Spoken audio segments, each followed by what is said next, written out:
வணக்கம். முக்கிய செய்திகள்.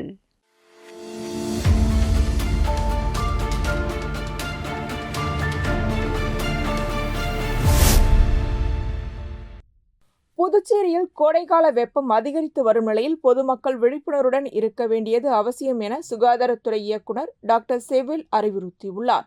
தற்போது நிலவும் கடும் வெயில் காரணமாக தோல், கண் மற்றும் செரிமான மண்டல தொடர்பான பிரச்சினைகள் அதிகரிக்கும் அபாயம் உள்ளது. மேலும் சளி, இருமல், அம்மை போன்ற வைரஸ் நோய்கள் மற்றும் அதிக வெப்பத்தால் ஏற்படும் வெப்ப பக்கவாதம் போன்றவை உருவாகும் வாய்ப்பும் உள்ளது. வெப்ப பக்கவாதம் ஏற்பட்டால் தலைவலி, தலை சுற்றல், பலவீனம், வெப்ப சோர்வு போன்ற அறிகுறிகள் தோன்றும். கடுமையான நிலைகளில் உறுப்பு செயலிழப்பு, நினைவிழப்பு மற்றும் உயிரிழப்பும் ஏற்படக்கூடும். இதனை தவிர்க்க உடலை உடனடியாக குளிர்விக்கும் நடவடிக்கைகள் ஐஸ் கட்டி, குளிர்ந்த தண்ணீர் அல்லது குளிர்ந்த காற்று பயன்படுத்துதல் மிக முக்கியம். கோடை காலத்தில் உணவு விஷ பாதிப்பு அதிகம் காணப்படும். சூடான மற்றும் ஈரப்பதமான சூழலில் கிருமிகள் வேகமாக வளர்வதால் மாசுபட்ட உணவு மூலம் வாந்தி, வயிற்றுப்போக்கு போன்ற பிரச்சனைகள் ஏற்படும். இதன் மூலம் டைபாய்டு, காலரா, மஞ்சள் காமாலை போன்ற நோய்கள் பரவ வாய்ப்புள்ளது. எனவே சரியாக சமைக்கப்படாத இறைச்சி, அசுத்தமான குடிநீர் மற்றும் திறந்த வெளியில் விற்கப்படும் உணவுகளை தவிர்க்க வேண்டும். சுத்தமான குடிநீரை மட்டுமே பயன்படுத்தி அதை கொதிக்க வைத்து ஆற வைத்து குடிப்பது அவசியம். பழங்கள், காய்கறிகள் அனைத்தையும் நன்றாக கழுவி உபயோகப்படுத்த வேண்டும். மேலும் கோடை காலத்தில் வைரஸால் ஏற்படும் கண் புண் பரவ வாய்ப்பு அதிகம். இதை தவிர்க்க சன்கிளாஸ் அணிதல், கண்களை அடிக்கடி தொடாதிருத்தல் மற்றும் உடனடி சிகிச்சை பெறுதல் முக்கியம். வெயில் காரணமாக உடலில் நீரிழப்பு மற்றும் உப்பு சத்து குறைபாடு ஏற்படுகிறது. இதனை தவிர்க்க உப்பு கலந்த மோர், நீர் பானங்கள் மற்றும் ORS கரைசல் குடிப்பது நல்லது. குழந்தைகளுக்கு சளி, புழு காய்ச்சல், சின்னம்மை, தட்டம்மை போன்ற வைரஸ் நோய்கள் பரவ வாய்ப்பு அதிகம் உள்ளது. இவை இருமல், தும்மல் மூலம் எளிதில் பரவக்கூடியவை. இதனை தடுப்பதற்கு அடிக்கடி கைகளை சோப்பால் கழுவுதல், தனிப்பட்ட சுகாதாரம் பேணுதல், முகக்கவசம் அணிதல் போன்ற முன்னெச்சரிக்கை நடவடிக்கைகள் அவசியம். வெயிலால் ஏற்படும் எந்தவொரு உடல்நலக் குறைவும் ஏற்பட்டால் அருகில் உள்ள அரசு மருத்துவமனை அல்லது ஆரம்ப சுகாதார மையத்தை உடனடியாக அணுகி சிகிச்சை பெற வேண்டும். சுகாதாரத்துறை தேவையான மருந்துகளுடன் தயார் நிலையில் உள்ளதாகவும் டாக்டர் செவில் தெரிவித்துள்ளார்.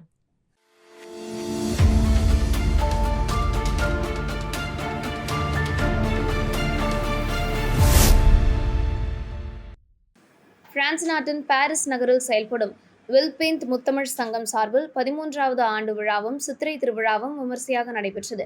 எஸ்கேப் வி அரங்கில் நடைபெற்ற இந்த விழா குத்துவிளக்கேற்றி தமிழ்த்தாய் வாழ்த்துடன் தொடங்கியது. சங்கத்தின் கௌரவ தலைவர் தணிகா சமரசம் தலைமையில் தலைவர் பிரபுராம் வரவேற்புரை வழங்கினார். மதியழகன் முன்னிலையில் பாலாஜி ஜெரோம் மற்றும் சித்தாரா நாட்டிய குழுவினரின் கலை நிகழ்ச்சிகளுடன் விழா துவங்கியது. பிரான்சில் இந்திய மற்றும் தமிழ் கலாச்சார வளர்ச்சிக்காக பணியாற்றும் தம்புசாமி கிருஷ்ணராஜ் மற்றும் ஜனார்த்தனி ஆகியோர் விருதுகள் வழங்கி கௌரவிக்கப்பட்டனர்.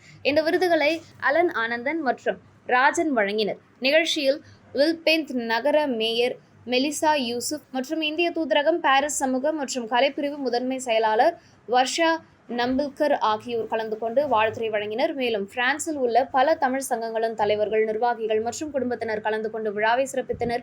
விளையாட்டுத் துறையில் சிறந்து விளங்கிய ரமேஷ் தலைமையிலான வில்லியனூர் நண்பர்கள், மதிவாணன், சரவணன் உள்ளிட்டோர் கௌரவிக்கப்பட்டனர்.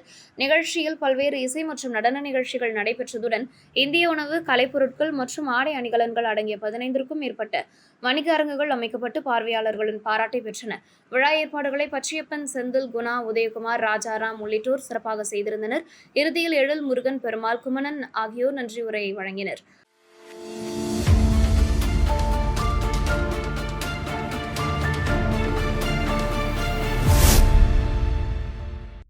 புதுச்சேரி பாஜக தலைமை அலுவலகத்தில் செய்தியாளர்களை சந்தித்த முன்னாள் மத்திய அமைச்சர் முரளிதரன், பெண்கள் அதிகாரமளிப்பு மற்றும் ஜனநாயகத்தை வலுப்படுத்துவதில் பாஜக உறுதியாக உள்ளது.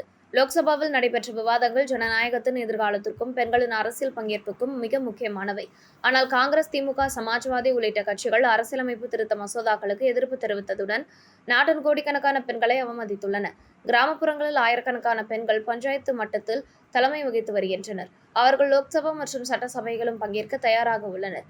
இந்த வாய்ப்பை தாமதப்படுத்துவது சமூக மற்றும் ஜனநாயக முன்னேற்றத்திற்கு தடையாகும் என்றார். மேலும் தொகுதி மறுவரையறை நீண்ட காலமாக தாமதமாகி வருகிறது. அதன் நோக்கம் இடங்களை அதிகரிப்பது மட்டுமல்ல, மக்கள் தொகைக்கு ஏற்ப சமநிலை பிரதிநிதித்துவத்தை உருவாக்குவதே ஆகும். தென்னிந்தியாவுக்கு பாதிப்பு ஏற்படும் என்ற கருத்து முற்றிலும் தவறானது.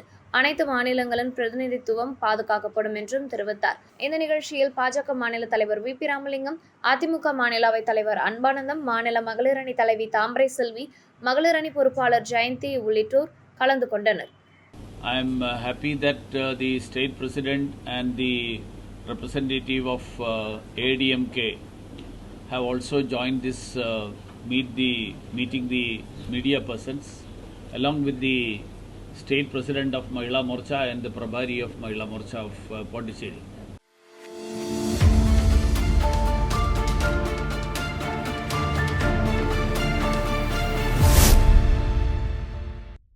புதுச்சேரி பள்ளிக்கல்வித்துறையின் சார்பில் 2025-26 கல்வியாண்டிற்கான வட்டார விளையாட்டுப் போட்டிகள் நடைபெற்றன.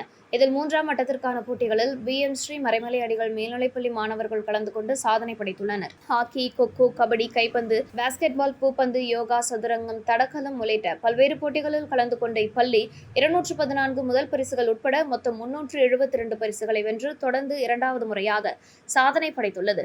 இதனைத் தொடர்ந்து மாநில அளவிலான போட்டிகளிலும் இப்பள்ளி மாணவர்கள் கலந்து கொண்டு பல்வேறு பரிசுகளை வென்றுள்ளனர். மேலும் அகில இந்திய பள்ளிகளுக்கிடையேயான தேசிய போட்டிகளிலும் புதுச்சேரி மாநிலத்தை பிரதிநிதித்துவப்படுத்தி மாணவர்கள் பங்கேற்றுள்ளனர். வட்டார, மாநில, தேசிய மற்றும் அகில இந்திய அளவிலான போட்டிகளில் சாதனை படைத்த மாணவ மாணவிகளுக்கான பரிசளிப்பு விழா பள்ளி வளாகத்தில் ஐம்பெரும் விழாவாக நடைபெற்றது. நிகழ்ச்சியில் உடற்கல்வி ஆசிரியை ராஜராஜேஸ்வரி வரவேற்புரை வழங்கினார். உடற்கல்வி விரிவுரையாளர் முனைவர் பழனி ஆண்டறிக்கையை வாசித்து நிகழ்ச்சியை தொகுத்து வழங்கினார். இந்நிகழ்ச்சியில் பள்ளியின் துணை முதல்வர் மகாலட்சுமி கலந்து கொண்டு மாணவர்களுக்கு பரிசுகள் வழங்கி பாராட்டினார். மேலும் நிகழ்ச்சியில் பள்ளியின் ஆசிரியர்கள், விரிவுரையாளர்கள், மாணவர்கள் மற்றும் அலுவலக ஊழியர்கள் கலந்து கொண்டனர். நிறைவாக உடற்கல்வி ஆசிரியை சந்தோஷி நன்றி கூறினார்.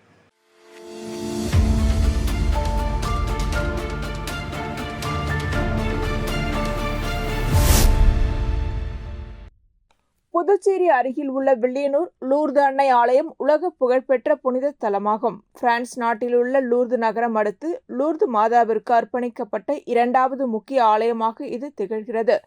இந்த ஆலயத்தின் ஆண்டு திருவிழா ஈஸ்டர் பண்டிகைக்கு அடுத்து சனிக்கிழமை தொடங்குவது வழக்கம். அதன்படி இந்த ஆண்டு 149வது பெருவிழா கடந்த 11ஆம் தேதி கொடியேற்றத்துடன் தொடங்கியது. திருவிழா நாட்களில் தினமும் காலை மாலை திருப்பலிகள் நடைபெற்று சிறிய தேர்பவனியும் நடைபெற்றது. விழாவின் முக்கிய நிகழ்வாக ஆடம்பர தேர்பவனி நடைபெற்றது. ஆண்டு விழா பிரான்சிஸ் கலிஸ்ட் தலைமையில் கூட்டு திருப்பலியுடன் நடைபெற்றது. விழா திருப்பலிக்கு பிறகு லூர்து மாதாவிற்கு வைர கிரீடம் அணிவிக்கப்பட்டது. அதனைத் தொடர்ந்து மின் விளக்கு அலங்காரத்தில் ஆடம்பர தேர்பவனி நடைபெற்றது. போப் ஆண்டவரால் முடிசூடப்பட்ட லூர்து மாதா சுரூபம், மாதாவின் திருக்குளம், தேரோட்டம் ஆகியவை இந்த விழாவின் முக்கிய அம்சங்களாகும். ஆலயத்திலிருந்து புறப்பட்ட பவனி முக்கிய வீதிகள் வழியாக சென்று மீண்டும் ஆலயத்தை வந்தடைந்தது. இந்நிகழ்வில் கிறிஸ்தவர்கள் மற்றும் பொதுமக்கள் கலந்து கொண்டனர். பல்லாயிரக்கணக்கான பக்தர்கள் கலந்து கொள்கின்ற இந்த திருவிழாவில் நடைபெறும் சிறப்பு வழிபாடுகளும் முக்கியத்துவம் வாய்ந்ததாகும்.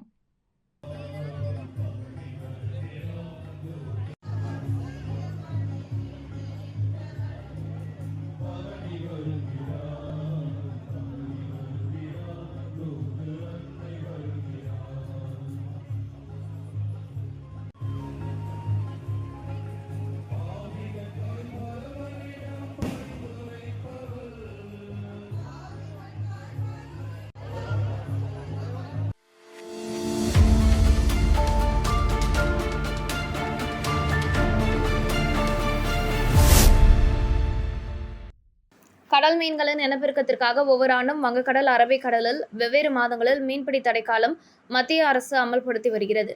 அதன்படி கடந்த 15ஆம் தேதி முதல் ஜூன் மாதம் 14ஆம் தேதி வரை 61 நாட்கள் வங்கக்கடல் பகுதியில் மீன்பிடி தடைக்காலம் அமல்படுத்தப்பட்டுள்ளது. அதன்படி சென்னையிலிருந்து கன்னியாகுமரி வரை மீன்பிடி தடைக்காலம் அமலில் உள்ளது. புதுவை பிரதேச கிழக்கு கடல் பகுதிக்கு உட்பட்ட கனகசெட்டிகுளம் மீனவ கிராமம் முதல் மூத்திக்குப்பம், புதுக்குப்பம் மீனவ கிராமம் வரை மீன்பிடி தடைக்காலம் அமலில் உள்ளது. இதேபோல் காரைக்கால் மாவட்டத்தில் மண்டபத்தூர் மீனவ கிராமம் முதல் வடக்கு வாஞ்சூர் மீனவ கிராமம் வரையிலும் மீன்பிடிக்க தடை விதிக்கப்பட்டுள்ளது. இதன் காரணமாக புதுவை விசைப்படகு மீனவர்கள் கடலுக்கு செல்லவில்லை. தேங்காய்திட்டு துறைமுகத்தில் படகுகள் நிறுத்தி வைக்கப்பட்டுள்ளன. கட்டுமரம் நாட்டு படகுகளில் சென்று கரையோரங்களில் மீனவர்கள் மீன்பிடிக்கின்றனர். தடைக்காலம் அமலில் உள்ளதால் பெரிய அளவிலான மீன்கள் வரத்து குறைந்துள்ளது. கேரளா உள்ளிட்ட அரபிக்கடல் பகுதியில் இருந்து மீன்கள் விற்பனைக்கு வருகிறது. வரத்து குறைவால் மீன்களின் விலை கிடுகிடுவென உயர்ந்துள்ளது.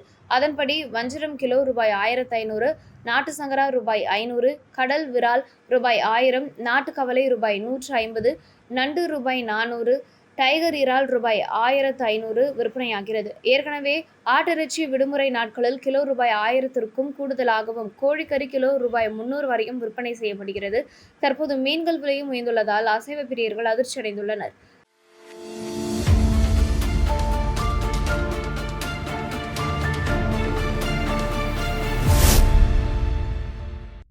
புதுவை தமிழ்ச்சங்கத்தில் மாதந்தோறும் 20ஆம் தேதி நடைபெறும் திருவள்ளுவர் சிலைக்கு மாலை அணிவித்து திருக்குறள் கூறும் நிகழ்ச்சி இம்மாதமும் நடைபெற்றது. இந்நிகழ்விற்கு புதுவை தமிழ்ச்சங்க தலைவர் கலைமாமணி முனைவர் முத்து தலைமையேற்று நடத்தினார். செயலர் சீனு மோகன்தாசு வரவேற்புரையாற்றினார். ஸ்ரீ மணக்குள விநாயகர் கல்விக் குழுமத்தின் தலைவரும் தக்ஷஷீலா பல்கலைக்கழகத்தின் வேந்தருமான தனசேகரன் கலந்து கொண்டு திருவள்ளுவர் சிலைக்கு மாலை அணிவித்து நிகழ்ச்சியை தொடங்கி வைத்தார். இந்நிகழ்ச்சியில் நியூலாந்து உயர்நிலைப் பள்ளி மாணவர்கள் மற்றும் பொதுமக்களுக்கு திருக்குறள் புத்தகங்கள் வழங்கப்பட்டன. பங்கேற்ற அனைவரும் திருக்குறள் கூறினர். மேலும் தக்ஷஷீலா பல்கலைக்கழக வேந்தர் தனசேகரனை புதுவை தமிழ்ச்சங்க தலைவர் கலைமாமணி முனைவர் முத்து பொன்னாடை அணிவித்து பாராட்டினார். இவ்விழாவில் சங்க பொருளாளர் அருள் செல்வம், துணைத் தலைவர் திருநாவுக்கரசு, சுயநிதி பள்ளி கூட்டமைப்பின் தலைவர் முனைவர் ரங்கநாதன், பொறியாளர் பாலசுப்ரமணியன், ஆட்சிக்குழு உறுப்பினர்கள் சுரேஷ்குமார், சிவேந்திரன், ஆனந்தராசன், நியூலாந்து உயர்நிலைப் பள்ளி ஆசிரியர்கள் காயத்ரி, புவனேஷ், லிபிகா உள்ளிட்டோர் கலந்து கொண்டனர். மேலும் 200க்கும் மேற்பட்ட மாணவ மாணவியர்கள் மற்றும் பொதுமக்கள் பங்கேற்றனர்.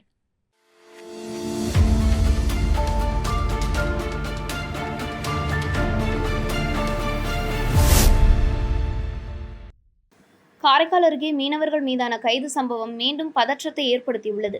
கிளிஞ்சல்மேடு மீனவ கிராமத்தை சேர்ந்த வீரவேலன் விசைப்படகில் காரைக்கால் மற்றும் தமிழகத்தின் பல பகுதிகளை சேர்ந்த 12 மீனவர்கள் கடந்த 9ஆம் தேதி காரைக்கால் மீன்பிடி துறைமுகத்திலிருந்து கடலுக்கு மீன்பிடிக்க சென்றனர். அவர்கள் கோடியக்கரை தென்கிழக்கே உள்ள இந்திய கடல் எல்லை பகுதியில் மீன்பிடித்துக் கொண்டிருந்த போது எல்லை தாண்டி மீன்பிடித்ததாக கூறி இலங்கை கடற்படையினரால் கைது செய்யப்பட்டனர்.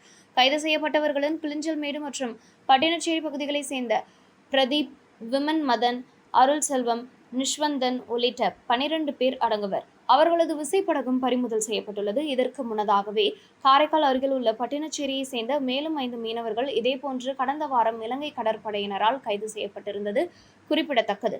இந்த நிலையில் கைது செய்யப்பட்ட மீனவர்களின் குடும்பத்தினரை பாஜக பட்டியலணி தலைவர் மீனாட்சி சுந்தரம் நேரில் சந்தித்து ஆறுதல் தெரிவித்தார். மேலும் குடும்பங்களின் அவசர தேவையை கருத்தில் கொண்டு மளிகை பொருட்களையும் வழங்கி உதவி செய்தார்.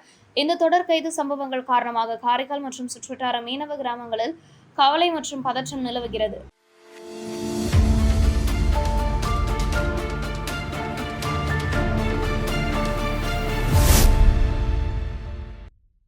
புதுச்சேரி அரியாங்குப்பத்தில் அமைந்துள்ள குருநானக் தேவ் குருத்வாரா சீக்கியர் கோவிலில் பஞ்சாப் மாநில புத்தாண்டை முன்னிட்டு சிறப்பு நிகழ்ச்சி நடைபெற்றது. இதனையொட்டி குருத்வாராவில் சிறப்பு வழிபாடு நடைபெற்றது.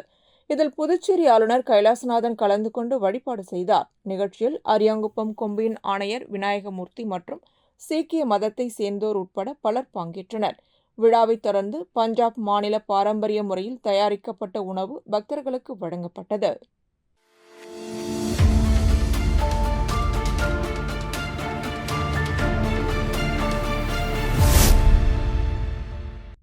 புதுச்சேரி உளவாய்க்கால் பகுதியில் அமைந்துள்ள சாய்ராம் வித்யாலயா சிபிஎஸ்இ பள்ளி 10ஆம் வகுப்பு பொதுத் தேர்வு முடிவுகளில் மீண்டும் தனது கல்வித் தரத்தை நிரூபித்துள்ளது.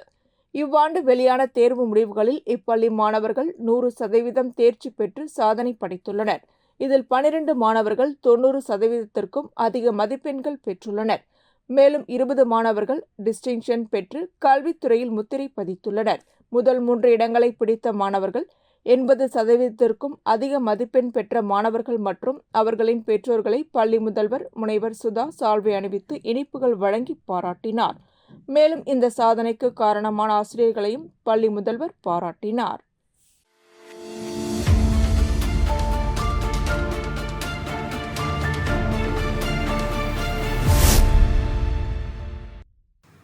புதுச்சேரி உதயம்பட்டு பகுதியில் அமைந்துள்ள ஓம் ஸ்ரீ சத்குரு மகான் வண்ணார பரதேஸ்வரர் சுவாமிகள் ஜீவசமாதி சித்தர் பீடத்தில் 234ஆம் ஆண்டு மகா குரு பூஜை விழா நடைபெற்றது. இந்த விழாவை முன்னிட்டு அரும்பாத்தபுரம் புதுச்சேரி சன்மார்க் அன்பர்கள் சார்பில் அகவல் பாராயணம் மற்றும் திருவாசக திருமுறை ஓதல் நடைபெற்றது. தொடர்ந்து சங்கராபரணி ஆற்றங்கரையில் அமைந்துள்ள ஸ்ரீ காசி விஸ்வநாதர் ஆலயத்திலிருந்து மாலை கொண்டு வந்து பக்தர்கள் பால்குடம் மற்றும் புனித நீர் கொண்டு வந்து சமர்ப்பித்தனர். பின்னர் ஜீவ சமாதி பீடத்தில் சுவாமிக்கு சிறப்பு அபிஷேகம் மற்றும் ஆராதனை நடைபெற்றது. சுவாமிக்கு அலங்காரம் செய்து மகாதீபாராதனை காண்பிக்கப்பட்டது. இந்த நிகழ்வில் பக்தர்கள் கலந்து கொண்டு சாமி தரிசனம் செய்தனர். தொடர்ந்து குரு பூஜை விழாவில் பங்கேற்ற அனைவருக்கும் அன்னதானம் வழங்கப்பட்டது. இந்நிகழ்ச்சிக்கான ஏற்பாடுகளை ஆலய நிர்வாக அதிகாரி பர்க்குணம், தலைமை அர்ச்சகர் முத்து மற்றும் ஒதியம்பட்டு ஊர் பொதுமக்கள் செய்திருந்தனர்.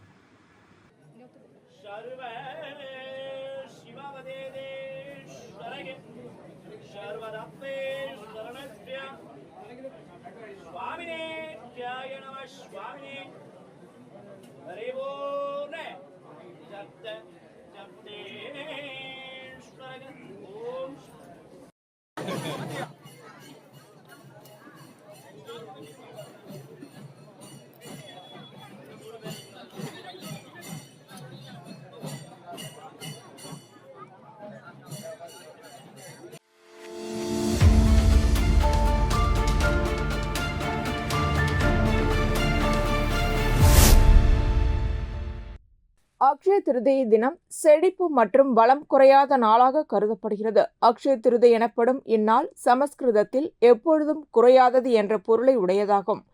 இந்நாளில் தங்கம், வெள்ளி நகைகள், வீடு, மனை போன்ற நிலையான சொத்துக்களை வாங்குவது சிறப்பான பலன்களை தரும் என்ற நம்பிக்கை நிலவுகிறது.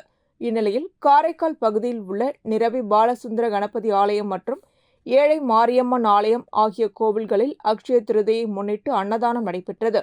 DKSM குடும்பத்தினர் கடந்த 12 ஆண்டுகளுக்கும் மேலாக இந்நாளில் தொடர்ந்து அன்னதானம் செய்து வருகின்றனர். இவ்வாண்டும் அதேபோல் முதற் கடவுளான கணபதி மற்றும் பெண் தெய்வமான மாரியம்மனுக்கு உகந்த வெள்ளை நிற உணவான தயிர் சாதம் பக்தர்களுக்கும் பொதுமக்களுக்கும் வழங்கப்பட்டது.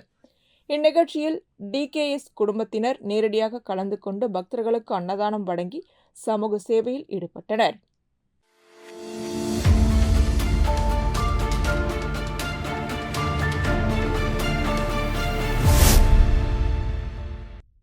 லட்சிய ஜனநாயக கட்சியின் தலைவர் ஜோஸ் சார்லஸ் மார்டன் அறிவுறுத்தலின்படி புதுச்சேரி கிரிக்கெட் சங்கத்தின் செயலாளர் பாபு செய்தியாளர்களிடம் பேட்டி அளித்தார். புதுச்சேரி கிரிக்கெட் சங்கத்தின் பொதுக்குழு கூட்டத்தில் ஜோஸ் சார்லஸ் மார்டன் ஒருமனதாக தலைவராக தேர்ந்தெடுக்கப்பட்டதாக அவர் தெரிவித்தார். புதுச்சேரியில் கிரிக்கெட் விளையாட்டை மீண்டும் வலுப்படுத்துவது எங்கள் முதன்மை நோக்கமாகும். குறிப்பாக இம்மன்னன் இளைஞர்களுக்கு கிரிக்கெட் விளையாடும் உரிமையையும் சட்ட ரீதியாகவும் அமைப்பு ரீதியாகவும் உறுதி செய்வதில் எங்கள் நிர்வாகம் முழுமையாக செயல்படும். இளைஞர்களின் திறமைகளை உலக அளவில் கொண்டு செல்ல தரமான பயிற்சி மையங்கள், போட்டி வாய்ப்புகள் மற்றும் உலக தரம் வாய்ந்த மைதானங்கள் உருவாக்கும் முயற்சிகள் தொடங்கப்பட்டுள்ளன. 58 ஆண்டுகள் பாரம்பரியம் கொண்ட இந்த சங்கத்தை மேலும் வலுப்படுத்தி BCCI உடன் இணைந்து புதுச்சேரியில் கிரிக்கெட் வளர்ச்சியை மேம்படுத்த உறுதி பூண்டுள்ளோம். இதன் மூலம் உள்ளூர் திறமையாளர்கள் விளையாட்டுத் துறையில் முன்னேற தேவையான அனைத்து முன்னேற்பாடுகளும் மேற்கொள்ளப்படும். ஒற்றுமையுடன் செயல்பட்டால் இழந்த உரிமைகளை மீட்டெடுத்து புதுச்சேரி கிரிக்கெட் புதிய வளர்ச்சிக்கு கொண்டு செல்ல முடியும் என்ற நம்பிக்கை உள்ளது. முதல் கட்டமாக புதுச்சேரி பிரீமியர் லீக் மற்றும் லீக் போட்டிகள் விரைவில் தொடங்கப்பட உள்ளன. இந்த போட்டிகள் உள்ளூர் வீரர்களுக்கு தங்கள் திறமையை வெளிப்படுத்தும் சிறந்த மேடையாக அமையும் என்றார். இந்த சந்திப்பில் சங்கத்தின் பொருளாளர் துரைசாமி, துணைத் தலைவர் கலியமூர்த்தி, இணை செயலாளர் மைக்கேல் மற்றும் கட்டுப்பாட்டு மேற்பார்வையாளர் அரவிந்த் உள்ளிட்டோர் கலந்து கொண்டனர். பாண்டிச்சேரி கிரிக்கெட் அசோசியேஷனுடைய பொதுக்குழு கூட்டம் நடைபெற்றது. மிக சிறப்பாக நடைபெற்றது. அதில் ஒருமனதாக இன்று புதுச்சேரியின் இளைஞர்களின் நம்பிக்கை நட்சத்திரம், யூத் ஐகான், புதுச்சேரி இளைஞர்களுக்கு எதிர்காலத்தை பிரகாசமாக ஆக்க இளைஞர்கள் நடுவில் விஸ்வரூபம் எடுத்திருக்கிற திரு ஜோஸ் சார்லஸ் மார்டின் அவர்களை புதுச்சேரி கிரிக்கெட் அசோசியேஷனுடைய தலைவராக ஒருமனதாக தேர்ந்தெடுக்கப்பட்டிருக்கிறார். அந்த பொறுப்பை ஏற்றுக்கொள்ள அவர் ஒப்புக்கொண்டதுக்கு முன்னாள் தலைவரும் இப்பொழுது செக்ரட்டரியாக நானும் என் குழுவும் அவருக்கு நன்றியை தெரிவித்துக் கொள்கிறோம்.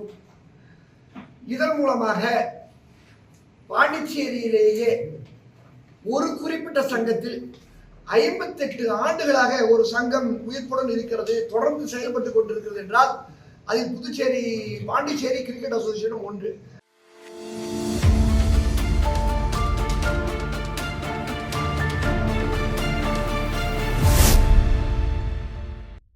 புதுச்சேரி முதலியார்பேட்டை பகுதியில் உள்ள உழந்தை ஏரிக்கரை அருகே ஜெயமூர்த்தி ராஜா நகர் பாரதி வீதியில் அமைந்துள்ள ஸ்ரீ நாகேஸ்வரி என அழைக்கப்படும் அங்காள பரமேஸ்வரி அம்மன் ஆலயத்தில் மகா கும்பாபிஷேகம் நடைபெற்றது. இவ்விழாவை முன்னிட்டு விக்னேஸ்வர பூஜை, எஜமான சங்கல்பம், கணபதி ஹோமம், லக்ஷ்மி ஹோமம் மற்றும் நவகிரக ஹோமம் ஆகியவை நடைபெற்றன. பின்னர் வாஸ்து சாந்தி, பிரவேச பலி மற்றும் முதல் கால யாகசாலை பூஜைகள் நடைபெற்றன. முக்கிய நிகழ்வான மகா கும்பாபிஷேகம், விக்னேஸ்வர பூஜை மற்றும் பூஜையுடன் தொடங்கியது. தொடர்ந்து 2ஆம் கால யாகசாலை பூஜை, மூலமந்திர ஹோமம் நடைபெற்றது. மங்கள இசை முழங்க யாகசாலையிலிருந்து கலசங்கள் ஊர்வலமாக கொண்டு வரப்பட்டு ஆலய விமானத்தில் புனித நீர் ஊற்றி மகா கும்பாபிஷேகம் நடைபெற்றது. அதனைத் தொடர்ந்து மூலவர் மற்றும் பரிவார மூர்த்திகளுக்கும் கும்பாபிஷேகம் செய்யப்பட்டது. பின்னர் சுவாமிக்கு சிறப்பு அலங்காரம் செய்யப்பட்டு மகா தீபாராதனை காண்பிக்கப்பட்டது. இவ்விழாவில் சுற்று வட்டார பகுதிகளில் இருந்து பக்தர்கள் கலந்து கொண்டு சுவாமி தரிசனம் செய்தனர்.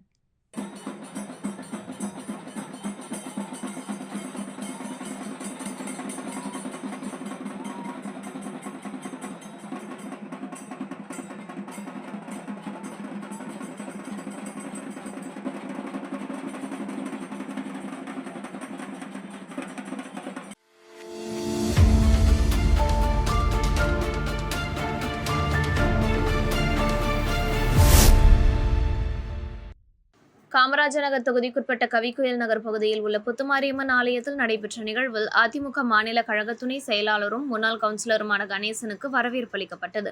நிகழ்வில் அதிமுக மாநில செயலாளர் கணேசன் கலந்து கொண்டு கிரேன் மூலம் பிரம்மாண்டமான மாலை அணிவித்து கணேசனை கௌரவித்தார். இதனைத் தொடர்ந்து அப்பகுதியை சேர்ந்த இளைஞர்கள் தெரு முழுவதும் மலர் தூவி வரவேற்றனர். பின்னர் ஆலயத்தில் கணேசனுக்கு பூரணகும்ப மரியாதை வழங்கப்பட்டது. அதனைத் தொடர்ந்து சிறப்பு பூஜைகள் நடைபெற்றன. மேலும் நிகழ்வில் கலந்து கொண்ட பக்தர்கள் மற்றும் பொதுமக்களுக்கு அன்னதானம் வழங்கப்பட்டது. இந்த நிகழ்விற்கான ஏற்பாடுகளை அப்பகுதியை சேர்ந்த இளைஞர் பிரசாந்த் தலைமையில் இளைஞர்கள் செய்திருந்தனர். பொதுமக்கள், கட்சி நிர்வாகிகள் மற்றும் பக்தர்கள் கலந்து கொண்டனர்.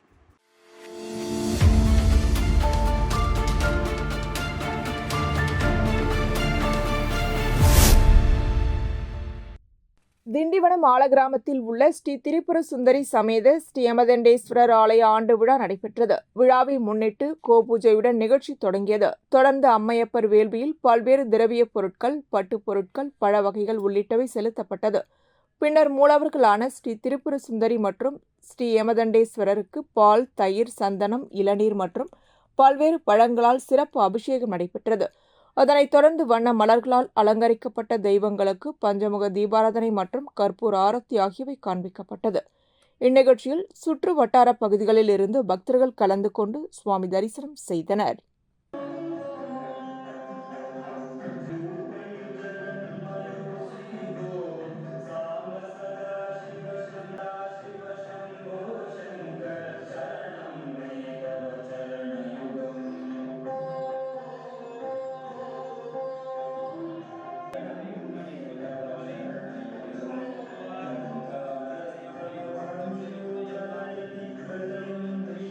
இத்துடன் செய்திகள் நிறைவடைகின்றன.